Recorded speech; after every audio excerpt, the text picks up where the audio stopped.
κανάτα, ρε. Δεν έχει νερό. Ναι, θα βάλουμε.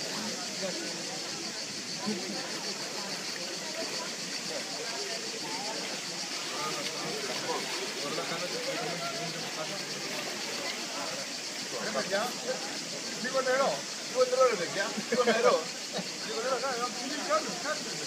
Εντάξει, το σέρβις είναι τόσο απίστευτο που έρχεται το νερό αμέσως. Αυτό νερό. Τι άλλο θες. Μάλιστα. Αυτό είναι το νερό πηδήματος. Ναι. Κατευθείαν. Το πιο φρέσκο νερό.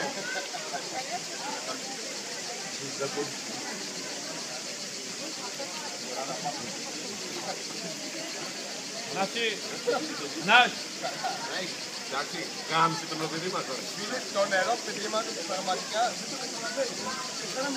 Αλλά είναι τόσο καλό, για κάτσε να δω.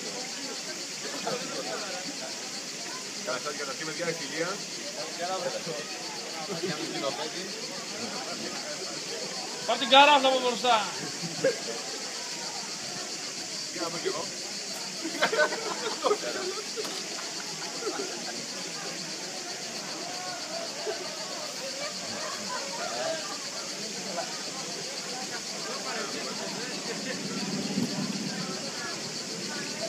Παιδιά ευτυχία.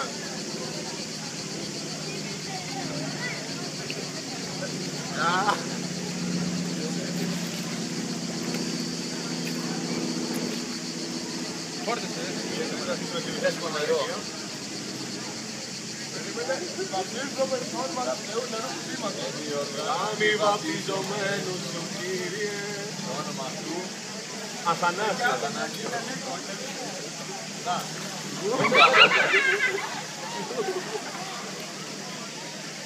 Σε δίψε. Α, αυτός είναι καφέ. Αυτό είναι νερό. Εντάξει. Ono ταλέντο. Ο διάδοχος. Η ομάδα βρήκε διάδοχο. Τον ορίζουμε. Νομίζω να χαιρετώνουμε στον κύριο Κολυσίδα.